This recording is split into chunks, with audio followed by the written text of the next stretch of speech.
Hi, folks. Glad you're here because if you've been feeling like the country's lost its mind, trust me, you're not alone. It's 2025 and America's political scene has basically turned into a never-ending improv show where the punchline is always democracy dying, but with feelings. We've got a ruling class that screams fascism every time they lose an election, then turns around and rigs their own primaries like a Vegas slot machine with a busted lever. And speaking of busted, today we're kicking things off with none other than Bernie Sanders. Yes, the ghost of 2016 and 2020 Christmas past. Finally admitting out loud that his own party is a threat to democracy. That's right. The guy who once shouted himself hoarse about billionaires just shrugged and said, yep, when asked if the DNC's a threat to democracy. You can't make this stuff up. But lucky for us, they keep doing it anyway. Let's dive right in. The problem I think a lot of voters had is like they didn't even know if it was her. We didn't even know if Biden was president. We didn't even know if these were her talking points. And we felt that over the last 4 elections, Democrats, we felt that we didn't have a say on who could be president. We talk a lot about the Republicans being autocrats and oligarchs and taking over democracy, but from the Democrat perspective, and I'm a lifelong Democrat, I felt like the Democratic Party completely removed the democratic process from its constituents. And I think they need to have some accountability of that. No argument here. I donated for you. I wanted you to, like, 2016, I was like, this is going to happen. This guy's going to do it. And it felt like they stole it from me. And I'll be honest, it broke my heart when you supported him. Look, but you have, in the world that I live in, you got a choice. And I mean, a lot of people, including my wife, agree with you. But, you know, you're down to a choice. Is it going to be Hillary Clinton or is it going to be Donald Trump? Not a great choice. But it ended up being him anyway, so why don't we burn it down? Well, because it's easy to say burning it down means that children are not going to have, food to eat, that the schools will deteriorate, people will not have health care. I got it. And I'm an elected official. I got to represent the people. That's fair. And I can't turn my back on. But then could we not also say if ostensibly there hasn't been a fair primary for the Democrats since 2008, are they not also a threat to democracy? Yes. We often hear... Fair enough. That is. Wow. Yeah, I'm not going to argue with that point. Well, let's talk about what just happened because it's not just a gaffe. It's a confession. Bernie Sanders, the once beloved prophet of progressive politics, now reduced to quietly nodding along as someone spells out the obvious that the Democrat Party, the party he's spent decades defending, has functionally become a threat to democracy. And what does Bernie say? Yep, fair enough. I'm not going to argue with that. That's not leadership. That's just straight up surrender. That's a man admitting the game is rigged and he's still choosing to play dealer for some reason.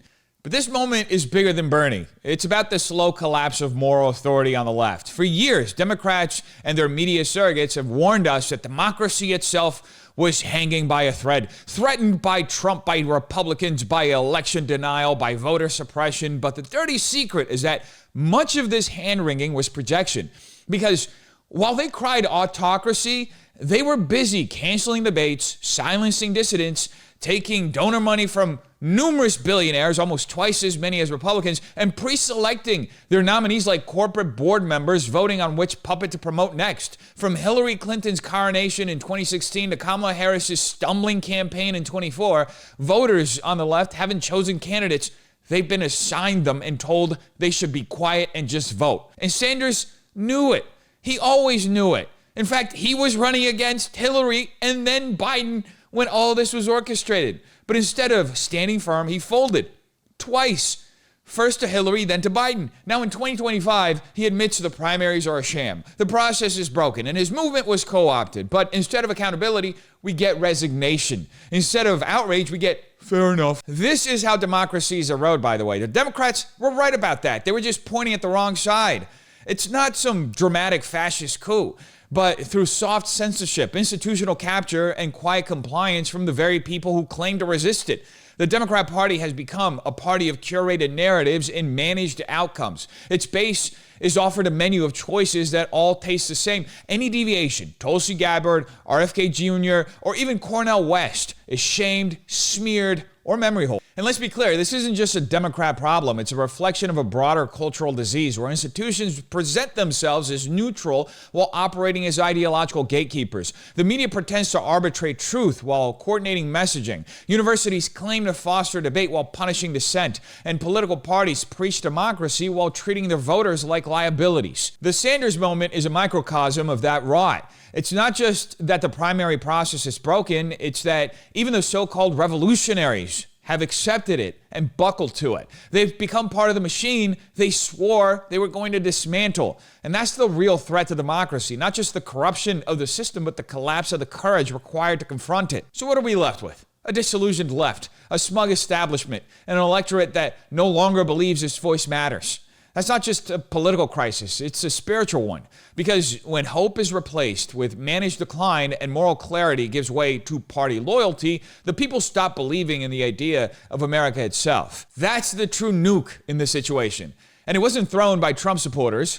It was lit from within the Democrat Party. And speaking of crumbling from within, Adam Conover, infamous leftist, went on Timcast with Tim Pool, and things started going really sideways the moment that Tim Pool tried to get him to take some accountability. So my point is upholding the law is marginally good. Sometimes the law is bad, and that's why it's not always good.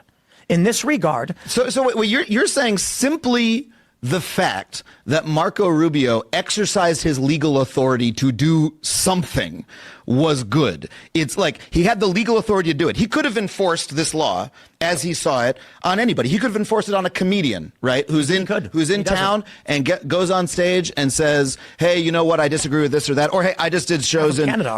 what? You're not from Canada. No, but I just did shows in the UK and Amsterdam, and I made fun of UK politics, made fun of American politics." You wouldn't dare make fun of Islam, though.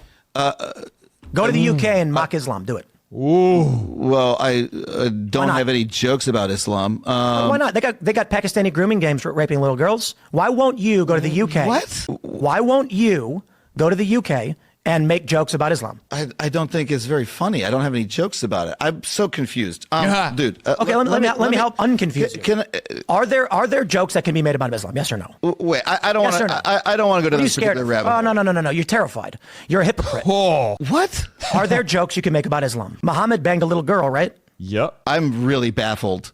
Come on. You're terrified of the subject. I'm not. No, I'm not. In the UK, you can be jailed for making jokes about Islam or even bring up the grooming gangs.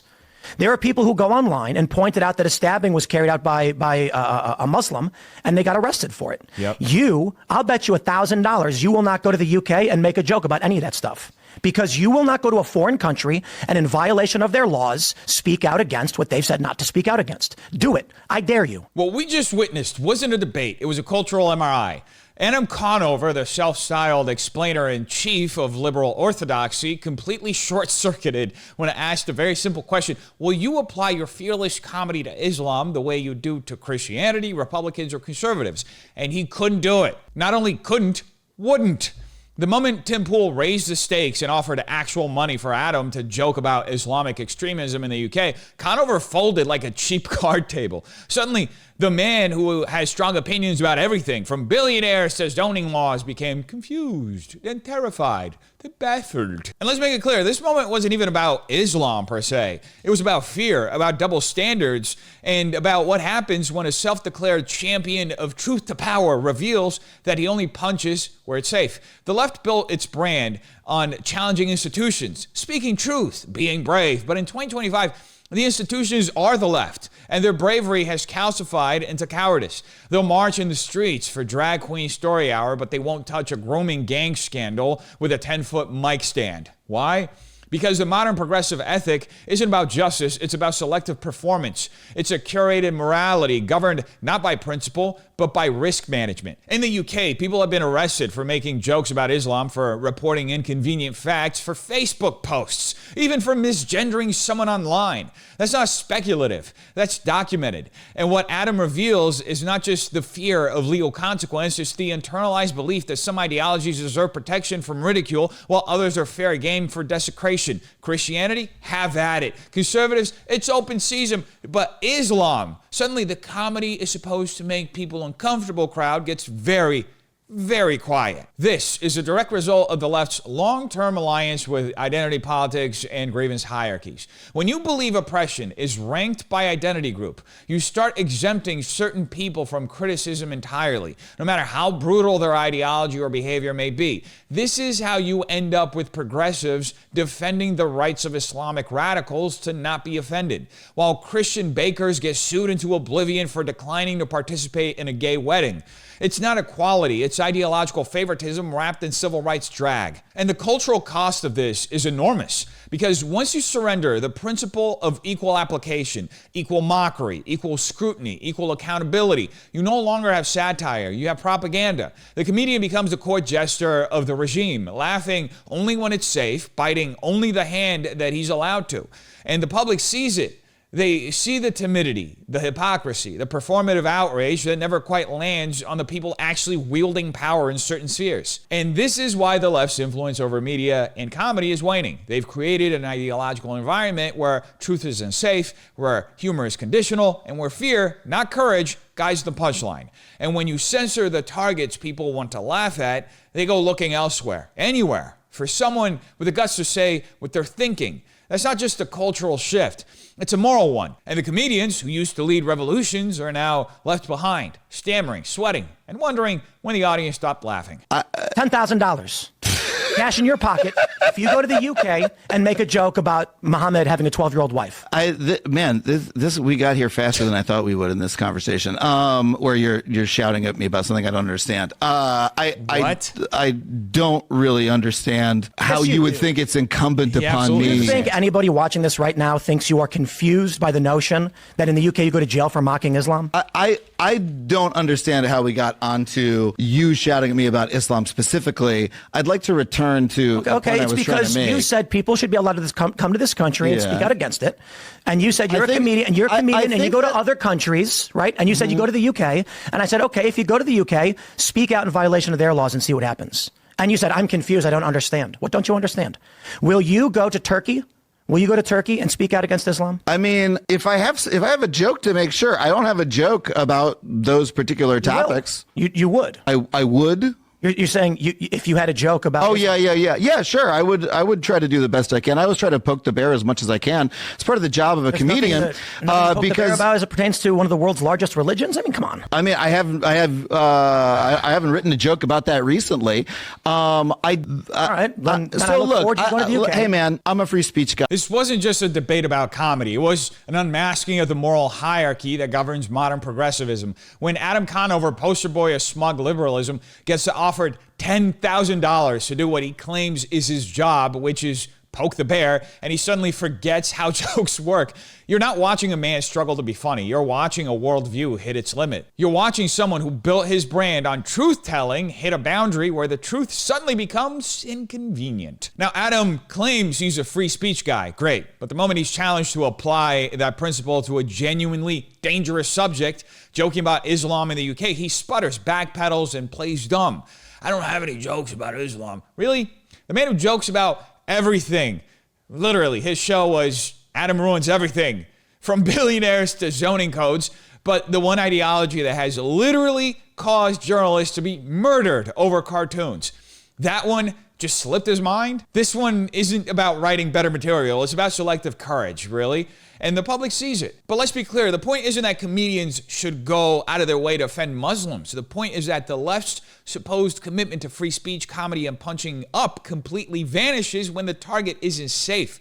You can mock Jesus, crucifixions, conservatives, white people, the nuclear family, every single American value. Hey, no problem at all. You'll get a Netflix special, but poke Islam, you might get a fatwa or worse, cancellation by your own tribe for Islamophobia, the made-up crime. So instead of saying what Adam really means, I'm scared to do that because I know there are consequences, Adam says, I'm confused. This is what happens when cowardice masquerades as nuance, when moral clarity is traded for a performative ambiguity that conveniently protects certain ideologies while condemning others. It's the byproduct of a culture that doesn't actually believe in free speech, but in managed speech. Speech that flatters the right victims, avoids the wrong villains, and always plays within the safety parameters of progressive consensus. And this isn't just a comedy problem, it's a culture-wide problem. In universities, in journalism, in tech, and in entertainment, we've built entire institutions on the idea that some ideas are sacred and others are disposable. That some groups can be endlessly scrutinized and others must be treated like Fabergé eggs. The result? A generation of public figures who are loud when it's easy and mute when it matters. This also explains why the left's grip on the cultural narrative is slipping. For decades, they control the moral high ground by claiming to be the side of truth, justice, and fearless free speech. But now that they hold institutional power, they're terrified of losing control. So they censor, deplatform, and shame anyone who steps outside the approved range of expression. But here's the irony. They've made themselves the very thing they used to claim to fight against. Uptight, censorious, and terrified of heresy. When you can't make a joke without running it through a DEI committee, you're not edgy, you're institutional. When you can't apply your poke the bear ethos to every bear, you're not brave, you're just branded. And when a comedian becomes more of a bureaucrat than a truth teller, the audience simply walks away. That's why the so-called counterculture isn't on the left anymore, it's on the outside, it's on the fringes. It's in the places still willing to offend, question, and laugh at the sacred cows no one else will touch. And that's mostly on the right now. So Adam didn't actually lose a debate. He just revealed a worldview that lost its nerve. A worldview that claims to value truth but hides behind fear. That preaches comedy but obeys blasphemy laws. That says free speech but means safe speech.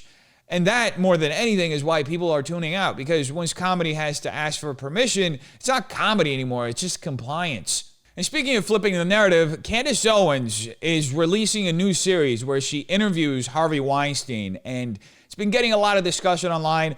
Here's a trailer. I did not commit these crimes. I swear that before God and the people watching now and on my family. The people who support me are scared to talk. They are frightened to death that they're going to be canceled. What I always found to be problematic about the Me Too movement from the beginning, we're conflating he made a pass at me and I didn't like it with rape. It's a complete fabrication about my relationship with Gwyneth. I didn't put my hand on her. I didn't touch her. I definitely made a pass. Ashley Judd's claims are ridiculous. I settled with Rose McGowan. I gave her $100,000. Don't tell my wife. Don't get me in trouble. It's all conflated, and it's all led to the idea that I am going to be the one they persecute. They broke me. They broke me in half. There's just so much when you read the transcripts that defy common sense for me. I've asked to have lie detector tests brought into the prison. So I know they're not admissible, but I want the world to know. To be honest with you, I think a lot of people are going to hear this conversation. Candace, one thing I can tell you is this is going to explode. The Harvey Weinstein prison interview with Candace Owens is more than just a media spectacle. It's a reflection of a culture struggling to define justice in the post-MeToo era. It's the convergence of two crises, one of institutional credibility and another of moral confusion brought upon by leftist orthodoxy. And the fact that a conservative commentator once mocked by Hollywood as a fringe ideologue is the one now sitting across from one of the industry's most notorious figures, unearthing procedural flaws and questioning the legitimacy of his trial, says more about the current state of our institutions than it does about either of them. Now let's start with the obvious. Harvey Weinstein isn't a sympathetic character. The man weaponized power, manipulated careers, and by many accounts abused that power and influence in exchange for sexual favors. But that doesn't mean courts are allowed to short-circuit due process. What Candace is highlighting with this documentary is what the appellate court ultimately agreed with, is that Weinstein's first trial collapsed under the weight of narrative inflation. Unrelated testimonies, character assassinations, and cultural momentum were allowed to override evidence. And that should alarm everyone. Not because it excuses Weinstein, but because it sets a precedent where the court of public opinion becomes the actual court. You see, the media ran with Me Too like it was gospel. And while the movement may have exposed real cases of abuse, it largely blurred the critical lines between assault and regret, coercion and awkwardness, trauma and power dynamics. In the rush to purge an industry and the world of so-called predators, the legal system got weaponized. Believe all women became a judicial ethos instead of a slogan. And now, years later, we're seeing the aftershocks. Cases overturned, so-called victims disillusioned, and the public confused about what justice even means anymore. And this is where Candace Owens is stepping in, not as a defense attorney, but as a disruptor. She's not saying Weinstein is necessarily innocent. She's saying the system that tried him was untrustworthy. And that's a distinction the media refuses to grapple with, because to them, questioning the narrative, even with facts, is the ultimate betrayal. But here's the hard truth. Justice can never be achieved with mob rule. Trial by media is not justice. Emotional catharsis is not evidence. And the credibility of any movement, Me Too included, depends on its ability to withstand scrutiny, not avoid it. Now, what makes this moment especially revealing is how it exposes the selective nature of cultural outrage. The same media ecosystem that platformed every whisper against Brett Kavanaugh or Donald Trump now turned squeamish when faced with inconsistencies in their own heroes' timelines. The same Hollywood voices who denounced toxic masculinity now go silent when due process is violated, so long as the target is on the right side of history, quote unquote. But justice doesn't work that way. It doesn't care about hashtags or ideology. It either holds up under scrutiny or it completely collapses. This is the leftist ideological rot eating away at public trust. Institutions once revered, courts, media, academia, are now seen as partisan weapons. And when conservatives are the only ones willing to raise uncomfortable questions about fairness, it tells you exactly how far the Overton window has shifted. That Weinstein, for all his alleged malfeasance, is now being used to highlight the systemic failures of a movement that claimed moral purity. That's not a win for Weinstein necessarily. That's actually a win for our culture. Because if even Weinstein is owed a fair trial, then so is everyone. If even his guilt requires proof, not presumption, then so does yours. If we allow the pendulum to swing from institutional cover-ups to ideological kangaroo courts, we won't find justice. We'll just replace one kind of corruption with another. So yes, this interview will explode, quote unquote, not because it will likely show a more nuanced perspective on the Weinstein case, but because it will expose just how broken our sense of justice has become. And if the left won't engage with that honestly, someone else will. And that, more than anything, is how the culture war is going to be won. Not with outrage, but with actual receipts. So the question isn't even whether Weinstein deserves sympathy. It's whether you still believe the systems built to protect truth are actually telling it. How many convictions are rooted in facts and how many in feelings? How many verdicts are delivered in courtrooms and how many online? In a culture where outrage is monetized, where media curates villains and edits nuance out of existence, how confident are you that justice hasn't become just another performance? These aren't questions about one man or one movement. They're questions about what kind of civilization we are becoming. When narrative outranks evidence and guilt is assigned by consensus, who gets crushed next under the weight of a story too powerful to challenge? You tell me what you think in the comments down below. Hope you have a terrific day. Peace.